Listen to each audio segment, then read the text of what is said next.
ఏపీలో అధికార వైసీపీ త్వరలోనే ప్రచారాన్ని హోరెత్తించనుంది. సిద్ధం సభల సక్సెస్ తో వైసీపీ శ్రేణుల్ని మరింత యాక్టివ్ చేసిన సీఎం జగన్ ఈ నెల 18 నుంచి క్షేత్రస్థాయిలో ప్రచారం మొదలు పెట్టబోతున్నారు. ప్రచారానికి ముందు ఈ నెల 16న ఇడుపులపాయకు వెళ్లి అక్కడి నుంచే వైసీపీ అభ్యర్థుల తుది జాబితా విడుదల చేయనున్నారు. అసెంబ్లీ, లోక్సభ అభ్యర్థుల్ని ప్రకటించబోతున్నారు సీఎం జగన్. ఈ నెల 18న శ్రీకాకుళం జిల్లా ఇచ్చాపురం నుంచి ప్రచారాన్ని ప్రారంభిస్తారు ముఖ్యమంత్రి జగన్. అదే రోజు విజయవాడ వెస్ట్, నెల్లూరు రూరల్లోనూ ఎన్నికల ప్రచారం నిర్వహిస్తారు. రోడ్ షోలు, సభలతో నియోజకవర్గాలను సీఎం జగన్ చుట్టేనున్నారు. ప్రతిరోజు 3 నియోజకవర్గాలను కవర్ చేయబోతున్నారు. దక్షిణ కోస్తా, ఉత్తర కోస్తా, రాయలసీమ, పల్నాడులో సిద్ధం సభలు నిర్వహించింది వైసీపీ. ఈ సభల్లో 5 ఏళ్ల వైసీపీ పాలనలో చేసిన అభివృద్ధి, అమలు చేస్తున్న సంక్షేమ పథకాలను ప్రజలకు వివరించారు సీఎం జగన్. ప్రతిపక్షాలన్నీ కుమ్మక్కై కుట్ర రాజకీయాలు చేస్తున్నాయని విమర్శలు చేశారు. తానొక్కడినే ఎదుర్కొనేందుకు అన్ని పార్టీలు కలిసి వస్తున్నాయని అన్నారు.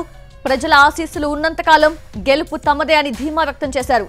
ఇకపై క్షేత్రస్థాయిలో సభలు, రోడ్ షోలతో ఎన్నికల ప్రచారం హోరెత్తించనున్నారు సీఎం జగన్. వైసీపీ పాలనలో మరోసారి జరిగిన మంచిని ప్రజల దృష్టికి తీసుకెళ్లబోతున్నారు. అలాగే వైసీపీని మరోసారి గెలిపిస్తే వచ్చే 5 ఏళ్లలో ఏం చేయబోతామో కూడా వివరించబోతున్నారు.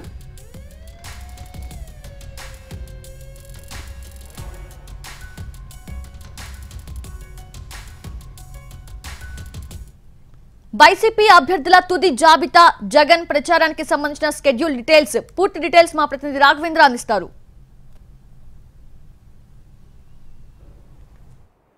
అసెంబ్లీ ఎన్నికలకు వైఎస్ఆర్ కాంగ్రెస్ పార్టీ సిద్ధమవుతుంది. మార్చి 16న లోక్సభ, అదేవిధంగా అసెంబ్లీకి సంబంధించిన అభ్యర్థులను ప్రకటించేందుకు వైఎస్ జగన్మోహన్ రెడ్డి సిద్ధమయ్యారు. ఇడుపులపాయలో వైఎస్ఆర్ ఘాట్ వద్ద అభ్యర్థుల పేర్లను ఆయన అధికారికంగా ప్రకటించిన 2019 అసెంబ్లీ ఎన్నికల సమయంలో కూడా అక్కడే అభ్యర్థులను ప్రకటించారు. అప్పట్లో నందిగామ సురేష్, ధర్మాన ప్రసాదరావు అభ్యర్థులను ప్రకటించారు. ఇప్పుడు కూడా ఇడుపులపాయలో వైఎస్ఆర్ కాంగ్రెస్ పార్టీ అధికారికంగా పూర్తి స్థాయిలో జాబితా ప్రకటించేందుకు సిద్ధమైంది. ఇప్పటికే 12 జాబితాలను వైఎస్ఆర్ కాంగ్రెస్ పార్టీ విడుదల చేసింది. దాదాపు 30 మంది పైగా సిట్టింగ్లను వైఎస్ఆర్ కాంగ్రెస్ పార్టీ మార్చింది. చాలా చోట్ల మార్పులు చేర్పులు కూడా చేసింది.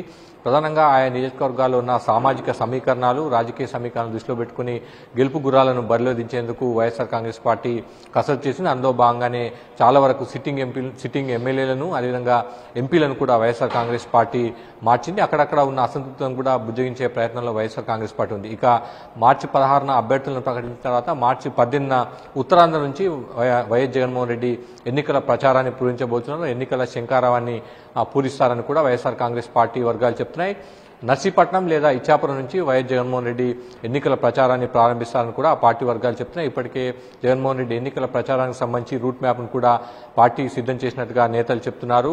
ప్రతిరోజు 3 నియోజకవర్గాలలో ఎన్నికల ప్రచారం వైఎస్ జగన్మోహన్ రెడ్డి నిర్వహిస్తారు. పట్టణ ప్రాంతాల్లో రోడ్ షోలు నిర్వహిస్తారు. అదేవిధంగా రూరల్ నియోజకవర్గాల్లో ప్రచార సభలు నిర్వహిస్తారని కూడా వైఎస్ఆర్ కాంగ్రెస్ పార్టీ వర్గాలు చెప్తున్నాయి. ఇప్పటికే మేనిఫెస్టోకి సంబంధించి కూడా వైఎస్ఆర్ కాంగ్రెస్ పార్టీ కసరత్తు చేస్తుంది. అది తుది దశకు చేరుకున్నట్టుగా తెలుస్తుంది. ప్రధానంగా రైతు భరోసా, అదేవిధంగా అమ్మఒడి, పెన్షన్లకు సంబంధించి కొంత పెంచాలన్న ఆలోచన, దశల వారీగా పెంచాలన్న ఆలోచన వైఎస్ఆర్ కాంగ్రెస్ పార్టీ చేస్తున్నట్టుగా తెలుస్తుంది. అందులో భాగంగానే కొత్తగా ఈ 2024 మేనిఫెస్టోలో, వైఎస్ఆర్ కాంగ్రెస్ పార్టీ మేనిఫెస్టోలో అంశాలను పొందుపరిచే అవకాశం ఉన్నట్టుగా మనకు సమాచారం. మొత్తం మీద ఎన్నికల షెడ్యూల్ విడుదలకు సమయం దగ్గర పడుతున్న వేళ వైఎస్ఆర్ కాంగ్రెస్ పార్టీ అన్ని రకాలుగా అడుగులు ముందుకు వేస్తుంది. ఒకవైపు అభ్యర్థులను ఖరారు చేసిన తర్వాత వెంటనే వైఎస్ జగన్మోహన్ రెడ్డి ఎన్నికల ప్రచారాన్ని ప్రారంభించబోతున్నారు. మొత్తంగా 3 ప్రాంతాలు కవర్ అయ్యేలా వైఎస్ జగన్మోహన్ రెడ్డి ఎన్నికల ప్రచారం చేస్తారు. ప్రతిరోజు 3 చోట్ల ఆయన సభలు, అదేవిధంగా రోడ్ షోలో పాల్గొంటారు. ఖచ్చితంగా మరోసారి అధికారంలోకి వస్తామన్న ధీమా వైఎస్ఆర్ కాంగ్రెస్ పార్టీ వర్గాల్లో వ్యక్తమవుతుంది.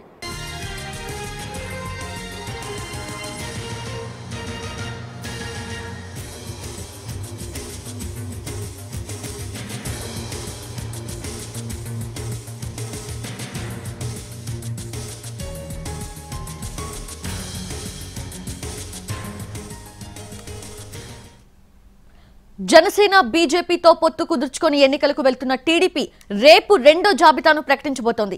రేపు టీడీపీ అభ్యర్థుల 2వ జాబితా ప్రకటిస్తున్నామని ఆ పార్టీ అధినేత చంద్రబాబు స్పష్టం చేశారు. ఎంతమంది వీలైతే అంతమంది అభ్యర్థుల్ని ప్రకటిస్తామని చిట్చాట్లో చెప్పారు. టీడీపీ అభ్యర్థుల కసరత్తు తుది దశకు చేరుకుంది అన్నారు ఆయన. జనసేన, బీజేపీలు ఎన్ని స్థానాల్లో పోటీ చేసేది, ఏ స్థానాల్లో పోటీ చేసేది ఆయా పార్టీలకు స్పష్టత ఉందన్నారు. సమయాన్ని బట్టి ఆ పార్టీలు కూడా వారి అభ్యర్థుల్ని ప్రకటిస్తాయని చెప్పారు చంద్రబాబు.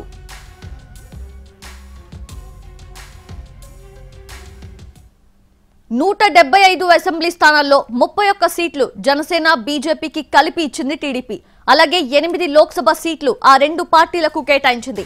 టీడీపీ 144 అసెంబ్లీ సీట్లు 17 లోక్సభ సీట్లలో పోటీ చేయబోతోంది. ఇప్పటికే 94 అసెంబ్లీ స్థానాలకు ఆ పార్టీ అభ్యర్థుల్ని ప్రకటించింది. ఇంకా 50 సెగ్మెంట్స్ కి అభ్యర్థుల్ని ప్రకటించాల్సి ఉంది. రెండో విడతలో వీలైనంత ఎక్కువ స్థానాలకు టికెట్లు కన్ఫర్మ్ చేస్తారని టీడీపీ ఆశావహులు ఎదురు చూస్తున్నారు.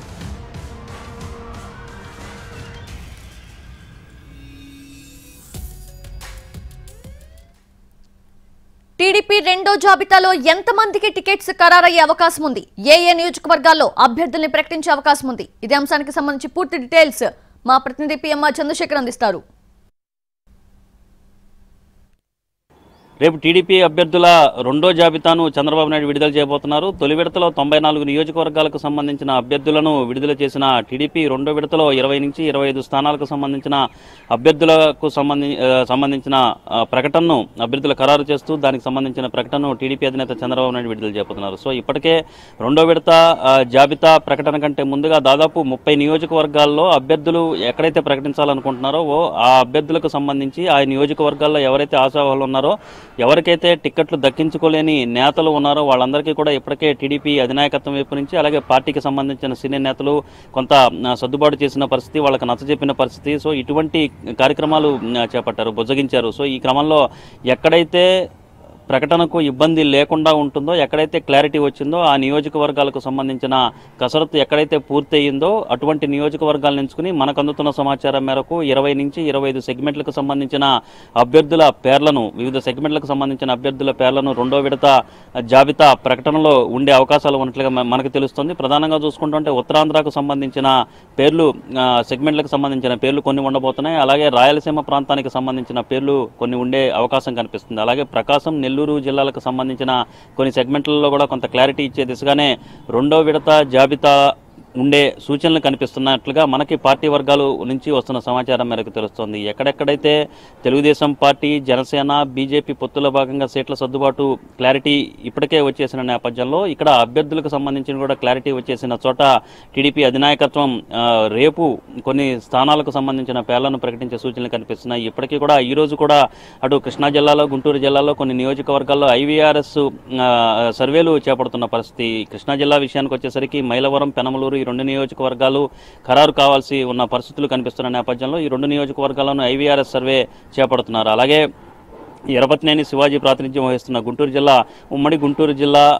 గురజాల నియోజకవర్గంలో కూడా IVRS సర్వే చేపడుతున్న పరిస్థితి కనిపిస్తుంది. సో ఈ పేర్లు కృష్ణా, గుంటూరు జిల్లాలకు సంబంధించి పెండింగ్ స్థానాలు ఉంటాయా ఉండవా అన్న డైలమా ఒకటి ఇప్పటికీ కొనసాగుతూ ఉన్న పరిస్థితులు కనిపిస్తున్నాయి. సో ఓవరాల్గా మనకు అందుతున్న సమాచారం మేరకైతే ప్రధానంగా రాయలసీమ ప్రాంతం, మరొకవైపు ఉత్తరాంధ్ర, ఈ రెండు ప్రాంతాలకు సంబంధించిన పేర్లు ఎక్కువగా రెండో విడత జాబితాలో ఉండే అవకాశం ఉన్నట్లుగా మనకు అందుతున్న సమాచారం మేరకు తెలుస్తుంది. మరొక వైపు కొన్ని ఎంపీ స్థానాల పేర్లకి ఇప్పటికే టీడీపీ అధినాయకత్వం కూడా క్లారిటీ వచ్చేసింది. సో ఈ క్రమంలో కొంతమంది కొన్ని ఎంపీ స్థానాలకు కూడా అభ్యర్థులను ప్రకటించే అవకాశం ఉన్నట్లుగా ప్రస్తుతం పార్టీలో జరుగుతున్న కసరత్తు వస్తున్న సమాచారం మేరకు తెలుస్తుంది. సో ఇదే విషయాన్ని అంటే పూర్తి స్థాయిలో క్లియర్గా చెప్పుకున్నా, రేపు ఎన్ని స్థానాలను ప్రకటిస్తామనే విషయం చంద్రబాబు నాయుడు చెప్పుకున్నా, ఇవాళ చంద్రబాబు జరిపిన చిట్చాట్లో, మీడియాతో జరిపిన చిట్చాట్లో అయితే రేపు అభ్యర్థుల ప్రకటన ఉండబోతోంది.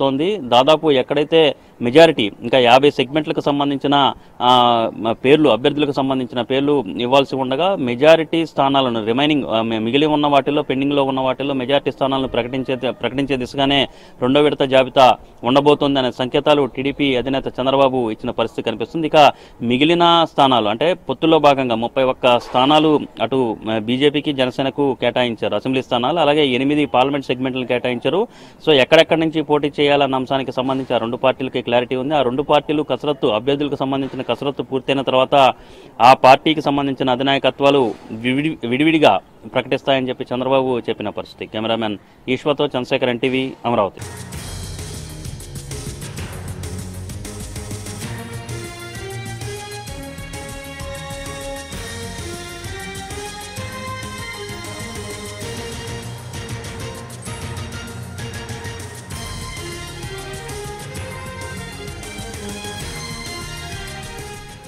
ఏలూరు ఎంపీ సీటు విషయంలో కమలదళంలో అసంతృప్తి సెగలు రాజుకున్నాయి. బీజేపీ ఏపీ ప్రధాన కార్యదర్శి గారపాటి సీతారామాంజనేయ చౌదరి టికెట్పై ఆశలు పెట్టుకున్నారు.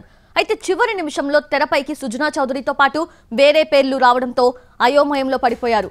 సీతారామాంజనేయ చౌదరిని కాకుండా వేరే పేర్లు ప్రచారం అవుతూ ఉండడంతో స్థానిక బీజేపీ శ్రేణులు ఆగ్రహం వ్యక్తం చేస్తున్నాయి.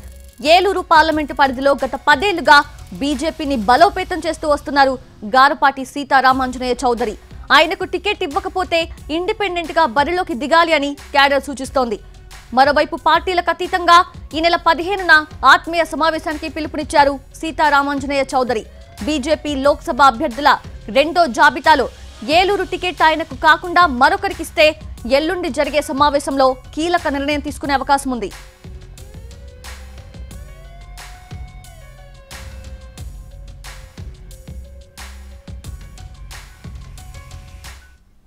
ఏలూరు లోక్సభ సెగ్మెంట్ లో బీజేపీ నేతల మధ్య టికెట్ వార్ కి సంబంధించి మరింత సమాచారాన్ని మా కరెస్పాండెంట్ మల్లికార్జున్ అందిస్తారు.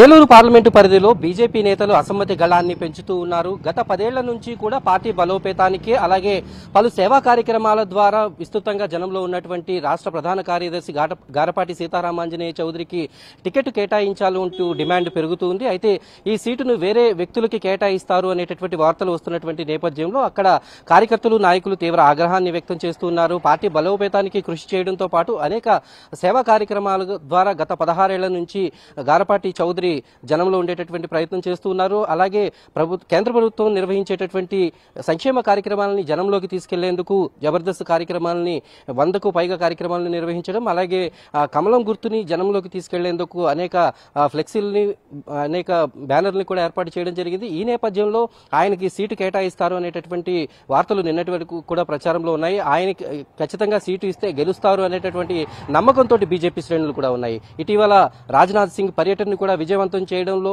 గారపాటి సీతారామాంజనేయ చౌదరి కీలక పాత్ర వహించారు. అలాగే ఏలూరు పార్లమెంటు పరిధిలో 7 నియోజకవర్గాల్లోనూ ప్రత్యేకమైనటువంటి సొంత వాలంటీర్లను అలాగే ఒక క్యాడర్ ని ఏర్పాటు చేసుకుని పార్టీని బలోపేతం చేసేటటువంటి విషయంలో ఆయన ముందుకు వెళ్తూ వస్తున్నారు. అయితే ఈ ఏలూరు సీటును వేరే వ్యక్తులకి కేటాయిస్తారు, వేరే పార్టీకి కేటాయిస్తారు అనే వార్తలు వస్తున్నటువంటి నేపథ్యంలో అక్కడ ఉన్నటువంటి బీజేపీ నాయకులు కార్యకర్తలు తీవ్ర ఆగ్రహాన్ని వ్యక్తం చేస్తున్నారు. బీజేపీ తరపున కనుక గారపాటి సీతారామాంజనేయ చౌదరికి టికెట్ రాకుంటే ఇండిపెండెంట్ గా బరిలో దిగితే విజయం సాధించే దిశగా మేము తోడ్పడతామనేటటువంటి డిమాండ్ ఎక్కువగా వినిపిస్తుంది. ఈ నేపథ్యంలో 15వ తేదీన గారపాటి సీతారామాంజనేయ చౌదరి ఆత్మీయ సమ్మేళనాన్ని కూడా ఏర్పాటు చేశారు. పార్టీలకు అతీతంగా ప్రతి ఒక్కరూ హాజరు కావాలి అనేటటువంటి ఒక పిలుపునిచ్చారు. ఈ నేపథ్యంలో ఆయనకి సీటు వస్తే సరే, లేదంటే ఇండిపెండెంట్ గా పోటీ చేస్తారా లేకపోతే ఎటువంటి నిర్ణయం తీసుకోబోతున్నారు అనేది 15వ తారీఖున స్పష్టం కాబోతోంది. అయితే ఇప్పటి వరకు అయితే గారపాటి సీతారామాంజనేయ చౌదరి బీజేపీ తరపున ఏలూరు పార్లమెంటు పరిధిలో అనేక కార్యక్రమాలు నిర్వహించారు. అలాగే ఇక్కడి నుంచి కూడా 9 జిల్లాల్లో మొత్తం ఆయన అనేక కార్యక్రమాలను పార్టీ తరపున బలోపేతం చేసేటటువంటి విషయాల్లో చాలా చురుగ్గా పాల్గొంటూ వస్తున్నారు. ఈ నేపథ్యంలో ఆయనకి సీటు కేటాయిస్తారు అనేటటువంటి డిమాండ్ చాలా ఎక్కువగా వినిపిస్తుంది. గతంలో నరసాపురం, రాజమండ్రి మాత్రం అలాగే కాకినాడ పేర్లు మాత్రమే బీజేపీ తరపున వినిపించాయి. కానీ ఏలూరులో గారపాటి సీతారామాంజనేయ చౌదరి బాధ్యతలు తీసుకున్న తర్వాత ఆ పార్టీ బలోపేతానికి తీవ్ర స్థాయిలో కృషి చేశారు. అలాగే క్యాడర్ను కూడా ఉత్తేజపరుస్తూ వారందరూ కూడా స్థాయికి తగ్గట్టు పనిచేసే విధంగా కూడా ముందుకు తీసుకెళ్లడంలో ఆయన విజయవంతం అయ్యారని చెప్పాలి. ఈ నేపథ్యంలో ఆయనకి సీటు కేటాయించకపోతే భవిష్యత్ కార్యాచరణ ఏం చేయబోతారు అనేది 15వ తారీఖున తేలబోతోంది. ఇండిపెండెంట్ గా పోటీ చేస్తే ఎటువంటి రిజల్ట్ వస్తుంది అనే దానిపైన ఇప్పటికే సన్నిహితులతోటి అలాగే ఆయనకు ఉండేటటువంటి సొంత క్యాడర్ తోటి కూడా ఆయన ఇప్పటికే చర్చలు జరపడం ఉంది. ఇప్పటికీ పార్టీ పెద్దల నుంచి కూడా ఎటువంటి సమాచారం అయితే అందినట్టుగా కనిపించట్లేదు. అయితే ఏలూరు పార్లమెంట్లో బీజేపీలో ఈ స్థాయిలో ఆగ్రహావేశాలు గతంలో ఎప్పుడు కూడా లేవు. అయితే గెలవగల సీటును పార్టీ వదులుకుంటుంది అనేటటువంటి ఒక అంచనానైతే పార్టీ కార్యకర్తలు తెలియజేస్తున్నారు. ఈ నేపథ్యంలో గారపాటి సీతారామాంజనేయ చౌదరి పేరు కనుక ప్రకటనలో లేకపోతే తాము ఆయన వెనక నడుస్తామనేటటువంటి విషయాన్ని ఇప్పటికైతే స్పష్టం చేస్తున్నారు. వీడియో జర్నలిస్ట్ కరి శ్రీనివాస మళ్ళీ పెనమలూరులో టీడీపీ సర్వేకు సంబంధించి మరింత సమాచారాన్ని మా ప్రతినిధి శ్రీకాంత్ అందిస్తారు. కృష్ణా జిల్లాలో కీలకమైనటువంటి పెనమలూరు స్థానంలో అభ్యర్థిని కన్ఫర్మ్ చేయటం మీద అయితే టీడీపీ అధిష్టానం ఫోకస్ పెట్టినట్టుగా మనకు తెలుస్తుంది. ఎందుకంటే మొత్తం ఉమ్మడి కృష్ణా జిల్లాలో 16 నియోజకవర్గాలు ఉండగా అందులో 11 చోట్ల ఇప్పటికే టీడీపీ తన అభ్యర్థులను కూడా ప్రకటించింది. ఇక మైలవరం, పెనమలూరు ఈ 2 చోట్ల మాత్రమే టీడీపీ అయితే కూటమికి సంబంధించి పోటీ చేయాల్సి ఉన్న నేపథ్యంలో ఈ 2 చోట్ల కూడా అభ్యర్థుల విషయంలో ఫోకస్ పెట్టింది. మైలవరంలో ఇప్పటికే వసంత కృష్ణ ప్రసాద్కి సంబంధించి కొంతవరకు అధిష్టానం గ్రీన్ సిగ్నల్ ఇచ్చినట్టుగా ఆయన చెప్తున్న నేపథ్యంలో ఇక పెనమలూరు సీటుకు సంబంధించి మాత్రం ప్రతిష్టంభన మొదటి నుంచి కొనసాగుతూనే ఉంది. అనేక పేర్లు తెర మీదకు వచ్చిన పరిస్థితి. కమ్మ సామాజిక వర్గం లేకపోతే మైనారిటీ సామాజిక వర్గానికి సంబంధించిన నేతలకు ఇక్కడ టికెట్ ఇచ్చే అవకాశం ఉన్న నేపథ్యంలో ఆ దిశగానే మొదటి నుంచి టీడీపీ అధిష్టానం ఐవీఆర్ఎస్ సర్వేలు కూడా నిర్వహిస్తుంది. మాజీ ఎమ్మెల్యే మేలమనూరు ఇన్ఛార్జిగా ఉన్నటువంటి బోడే ప్రసాద్ మొదటి నుంచి కూడా బోడే ప్రసాద్ టికెట్ ని ఆశిస్తున్న పరిస్థితి అయితే ఉంది. ఈ నేపథ్యంలో ఇక్కడే టీడీపీకి సంబంధించి మాజీ మంత్రి దేవినేని ఉమ్మ కూడా టికెట్ ఇస్తారని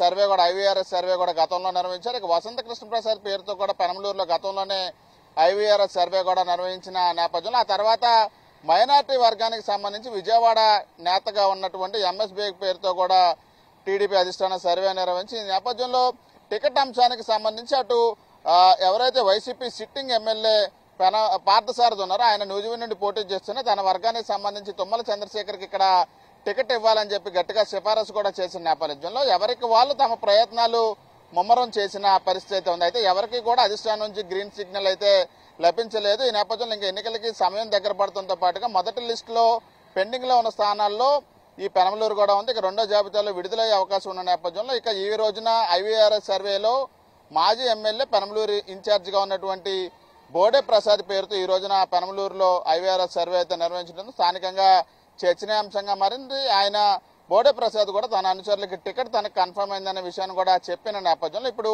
పెనమలూరు సీటు ఎవరికి ఇవ్వబోతోంది టీడీపీ అధిష్టానం అనేది కొంత చర్చనీయాంశంగా మారింది. రెండో జాబితాలో పెనమలూరు సీటును కూడా అధిష్టానం అధికారికంగా ప్రకటిస్తుందా లేకపోతే గతంలో ఇంకా చంద్రబాబు ఆయన కుటుంబ సభ్యుల పేర్లు కూడా పెనమలూరు నుంచి పోటీ చేస్తారని కూడా ప్రచారం జరిగిన నేపథ్యంలో ఎవరికి ఇస్తారనేది చర్చ ఒకవైపు జరుగుతుంది. టికెట్ కోసం కమ్మ సామాజిక వర్గానికి సంబంధించిన నేతలు విశ్వ ప్రయత్నాలు చేస్తున్నారు. మైనార్టీకి ఇచ్చి ప్రయోగం చేద్దామని అధిష్టానం ఆలోచన చేస్తున్న నేపథ్యంలో రకరకాల పేర్లని ఐవీఆర్ఎస్ సర్వే చేశారు కాబట్టి ఫైనల్ గా ఎవరిని ఖరారు చేస్తారనేది అయితే ప్రస్తుతం చర్చనీయాంశంగా మారింది.